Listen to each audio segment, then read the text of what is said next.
Uma porra, putz, a Aí vida... a gente aproveita esse gancho para voltar. Essa pergunta foi muito boa pra gente voltar para as origens da Flor de Lis. Tá. A Flor de Lis, ela, não só ela, mas como todo mundo que estava ali no universo dela, inclusive irmãos, A família, você diz. família, exatamente, o núcleo familiar, é de uma origem assim, muito peculiar, de uma característica muito peculiar, que é a sexualização muito precoce. Então, o livro até apresenta um pouco de um estudo como nas comunidades carentes do Rio as crianças despertavam a sexualidade muito cedo, muito em função da pobreza, porque quando a criança ela não tem brinquedos, ela não tem ali um dia a dia lúdico, ela começa a ir para a rua, e na rua ali no Rio de Janeiro... Ver o que os outros estão fazendo. Aí começa... Então, por exemplo, a Flor de Lis e a filha dela, que é uma menina chamada Simone, que também foi condenada pela morte do pai adotivo, ou seja, do marido da Flor de Lis.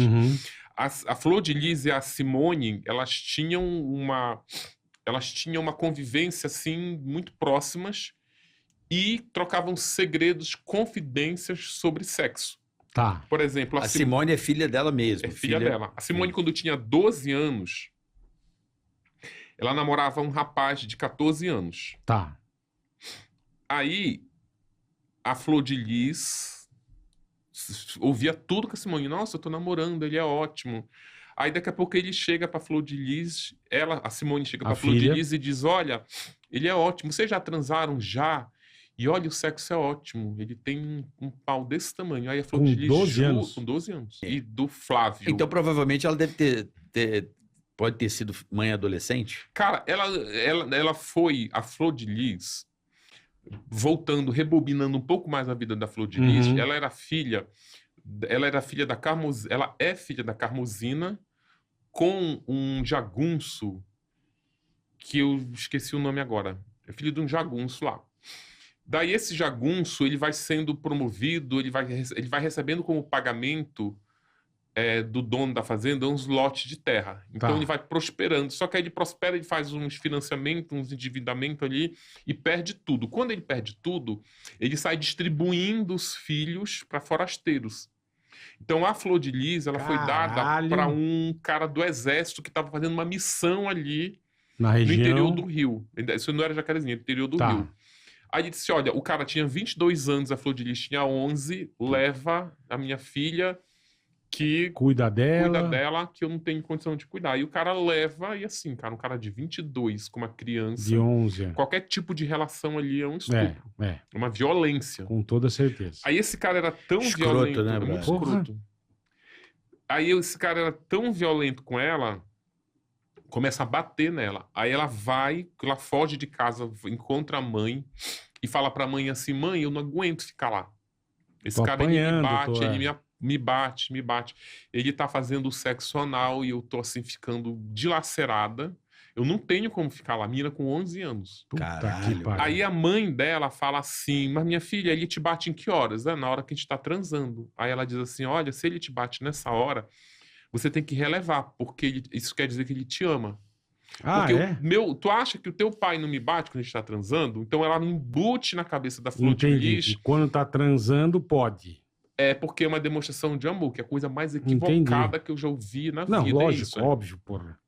Aí a Flor de Lis, exatamente, a mãe devolve a Flor de Lis, dá um banho na menina. Como ela tava com o ânus dilacerado, ela bota uma bacia de leite, bota a menina pra sentar lá. Depois dá um banho na menina, arruma a Flor de Lis lá, devolve pro cara. Só que aí ele volta e bate e repete, né? A mãe tá dando a criança de bandeja de volta pro cara. Você fugiu, agora vem aqui. Aí ela foge de novo e vai pra casa do irmão. É um irmão chamado Miquelino. Esse irmão, ele tinha... Apesar dele se dizer do candomblé, mas ele fazia uma feitiçaria que ele fazia um bem bolado ali, que quem é do candomblé... Meio uma magia negra, não? Fazia mais ou menos. Fazia um pouco de tudo ali. Entendi. Mas a placa dele era assim, a placa na casa, no terreiro dele lá era assim, desfaço casais, elimino inimigos, Pô, que beleza, hein? Amarração, essas paradas. amarração, destrua invejosos, era um negócio meio punk. E aí ele tinha, a Flor de Lis era irmão da Flor de Lis, era tio da Flor de Lis, era irmão da Carmosina. Tá. Aí ele lá vai pedir socorro pra ele, no terreiro dele. O Ele jogador fala, de praga. diz assim, ó, tá bom, fica aqui, vou deixar você ficar aqui, mas se a tua mãe vier pra cá também, não quero confusão. Aham. Aí a Flor de Lis começa a trabalhar pra esse Esse tio. Tá. É aí também que começa a nascer na Flor de Lis a vocação religiosa. Porque tem uma coisa incrível que acontecia, isso estou falando de década de 60, tá? Tá. Ou até um pouquinho antes. Era o que acontecia segunda metade da década de 50 e primeira metade da década de 60. Esse tio tinha esse terreiro de Umbanda Uhum. e esse terreiro ele funcionava mais, eram alguns dias esporádicos. Era cheio das imagens, assim, dos preto velho, era uma coisa, assim, bem, sabe, tinha umas coisas, eu vi umas fotos, assim, que era coisa de filme de terror, assim, umas imagens Caraca. horrendas, que quem é do Candomblé diz que nem algumas imagens nem conheciam. Nem são, Aí, o terreiro dele ficava fechado 2 dias na semana. Tá. Aí, um pastor, que as igrejas evangélicas estavam começando a se estruturar, um pastor da Assembleia de Deus bateu na porta do terreiro lá, falar com o Miquelino. Miquelino, a gente tá começando ali um culto, tô fazendo no quintal de casa. O quintal, ele já não comporta mais 100 pessoas. Eu queria saber se você aluga O teu espaço. o teu espaço. É assim que as igrejas, a Assembleia de Deus, ela começa a se estruturar no interior do Rio de Janeiro assim. Entendi. Se dando as mãos com esse tipo de linha religiosa, Tá. que é completamente oposta, Diferente, né, do que os evangélicos pregam. Aí o que ele fazia? O pastor usava, acho que era terça e quinta, o terreiro para pregar Alugava. cultos. Tá. Aí eles cobriam as imagens lá medonhas lençol com por lençol cima. branco. Ele fazia um púlpito e os crentes iam lá e ficava pregando, e a Flor de Lis começou a olhar aquilo. Ela tava lá, né? Exatamente. Então ela começa, inclusive ela leva desse cenário essa fusão do candomblé com o candomblé entre aspas, porque os estudiosos dizem que isso não é candomblé, mas como eles diziam Pode ser que Umbanda, era... não sei, tem que ver. Então Ou então é uma mistureba de coisa, né? É uma mistureba. Era uma mistureba, porque quando você se propõe a seguir uma corrente religiosa, ou você faz de maneira séria, estudando, direitinho, vê quais entidades tu vai cultuar, Perfeito. ou se não, no caso do interior do Rio, no início da década de 60, eles faziam o bem bolado ali. Eles faziam muito impressionismo. Eles faziam muito isso, que inclusive eu conversei com alguns sociólogos, alguns especialistas em religião, que eles dizem, essa corrente aí do candomblé, eles faziam lá aquelas imagens medonhas, assustadoras, para as pessoas ficarem realmente assustadas, que é uma forma que você tem Temer, de manter né? poder. Exatamente. Temer. Quando você teme, você respeita. Exatamente. E aí você fica ali, olha, essa coisa aqui é horrorosa, mas se você frequentar aqui direitinho... Eu vou te salvar. não vai acontecer nada com você. Daí, esse Miquelino, a Flor de Lis já viu aquilo, né? Olha, o Miquelino cresceu os olhos para o culto religioso e acaba começando um processo para se tornar pastor da Assembleia de Deus, porque ele descobre que dá muito mais grana do que o que ele fazia. As contribuições, passa a sacolinha, olha, Deus mandou reformar aqui, começa a contribuir. Ele viu que isso dá muito mais grana, o dízimo. Quanto você ganha? Tem que pagar 10%.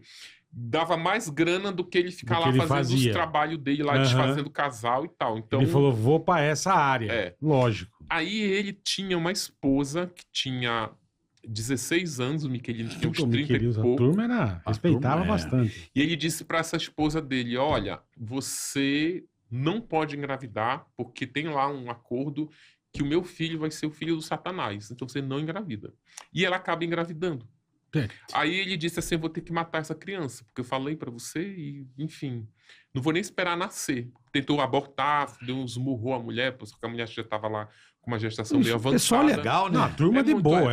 Eu tô contando isso pra você saber de onde a Flor de Lis saiu, pra saber do que ela se transformou. Já nasce na magia. No meio da desgraça. Energia, vou pintar um arco-íris de energia. Uma energia boa, né? E olha que eu tô só no resumo. Aí que a pessoa seja boazinha, não tem como, né? Não tem como, né?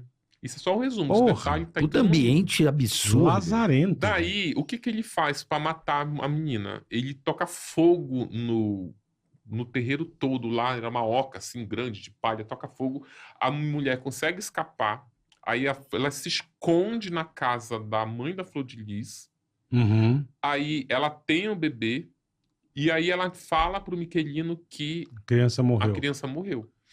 Aí a Carmosina começa a criar a sobrinha, porque era filha do Miquelino, como filha dela. Ai, que louco. Inclusive indo lá e batizando naquela adoção brasileira.